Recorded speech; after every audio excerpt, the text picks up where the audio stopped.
Good morning everyone, welcome back to my YouTube channel Prabhathalovesmovies. Today we're talking about one of the ace filmmakers of our country, Sanjay Leela Bhansali. This video is in the context of his latest film Gangubai Kathiawadi, which has done phenomenally well both theatrically and also OTT. Sanjay Leela Bhansali has recently completed 25 years in the industry. He has directed 10 films in these 25 years, along with producing certain ones like Omang Kumar's Mary Kom starring Priyanka Chopra. He is also the music composer for the most of his films.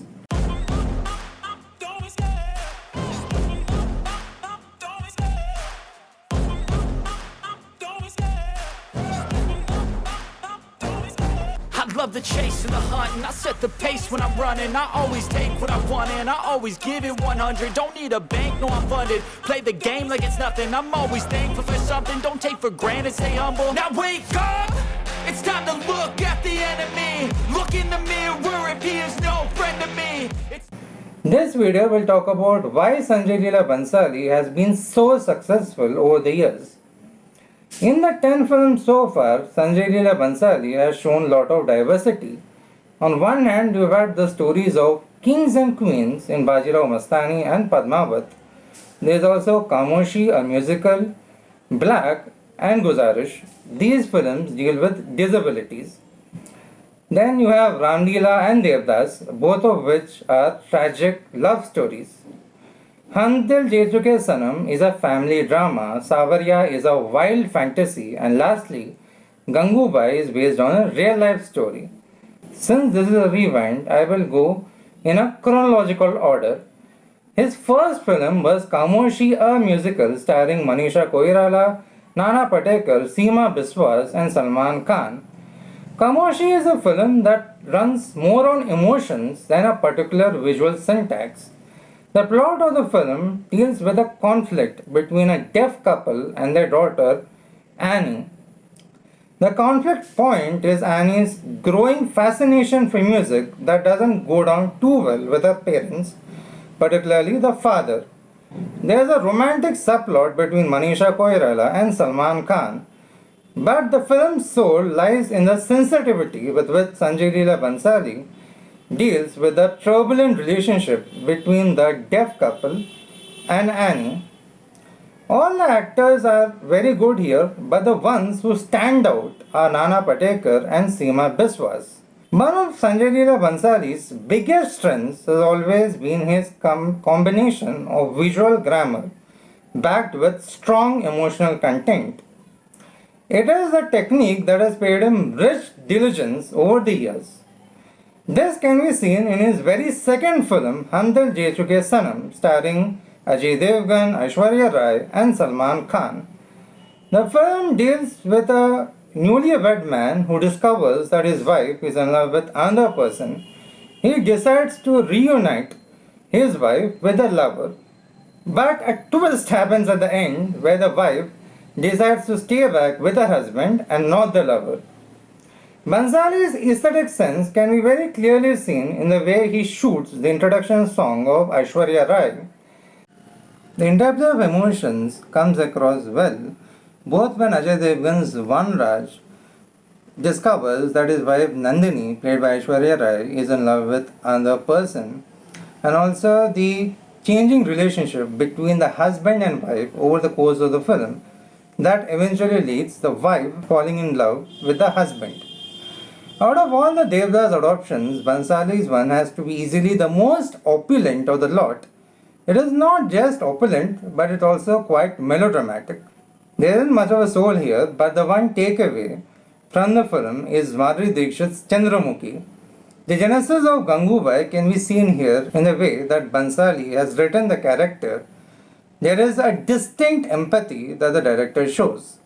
After these two, you have the film Black, starring Amitabh Bachchan and Rani Mukherjee, loosely based on the life of Helen Keller. The story talks about a young woman who cannot see, hear, or speak. Devraj, played by Amitabh Bachchan, becomes the ray of light in her dark world. He makes sure that Michelle's dream of going to university becomes a reality, But a role reversal happens when Devraj starts developing Alzheimer's. He soon starts forgetting everything around him. Now Mitchell becomes a ray of light to Devraj. A film like Black is heavily dependent on how the lead characters have been written and performed. Sanjay Leela Bhansali makes sure that the audiences root for both Mitchell and Devraj. Smaller characters like Mitchell's mother and a younger sister are also well written. The film is also visually rich. The production design by Umang Kumar in particular stands out. Both Amitabh Bachchan and Rani Mukherjee delivered national award winning performances, but sadly, only Amitabh Bachchan got the national award. The film wasn't a huge commercial success, but it became a cult later on. It was a film that showed Bhansali's diversity in handling different subjects. After Black, you have the wild fantasy Savarya. It was a classic case of extravaganza taking over the content. The audiences hardly connected to the love story between Ranveer and Sonam Kapoor. Ranveer's charming performance was completely wasted in this one. Rani Mukherjee's Gulabo was one of the few standout things. Much like Madhuri Dixit in Devdas, Rani Mukherjee also played a sex worker here. With Guzarish, the director returned back to dealing with disabilities. The story of Guzarish revolves around a famous magician, Ethan, played by Hrithik Roshan. Ethan is a quadriplegic who is confined to bed for life. In spite of being a quadriplegic, he has not lost his will for living. In fact, he even hosts a radio show about positive living. Later on, you also have the track of euthanasia. Sanjay Leela Bhansali both these aspects in a very sensitive manner. There is also the heart-touching love story between Ethan and his committed nurse, Sophie, played by Aishwarya Rai. There are many moments between these two that make you root for them. Just like Amitabh Bachchan in Black, Hrithik Roshan also delivered an A-grade performance. Aishwarya Rai also stood alone with a performance that combined both grace and also fire. With Ramleela, the director returned back to directing tragic love stories on a large scale. The subject this time was Shakespeare's Romeo and Juliet. The major reason why Ramleela worked was the sizzling chemistry between Ranveer and Deepika. The characters of both Ram and Leela were written with lot of fire by Bhansali. Ramleela was the commercial success that the director desperately needed after the failure of Savarya and Guzarish. With Bajirao, Mastani and Padmavat, Bhansali tackled a different genre. It was about kings and queens of different periods. As the title suggests, Bajirao Mastani was an epic love story between a Maratha warrior and a Muslim woman. Ironic thing about the film is that you remember Priyanka Chopra's Kashibai more than Deepika's Mastani. There are two reasons for this. One is the way in which the character of Mastani has been written. There's nothing in the screenplay that make you root for her. Similarly, there's also nothing there to complain about Kashibai. The scenes between Ranveer and Priyanka were a major highlight of the film, both the emotional and also the lighter ones.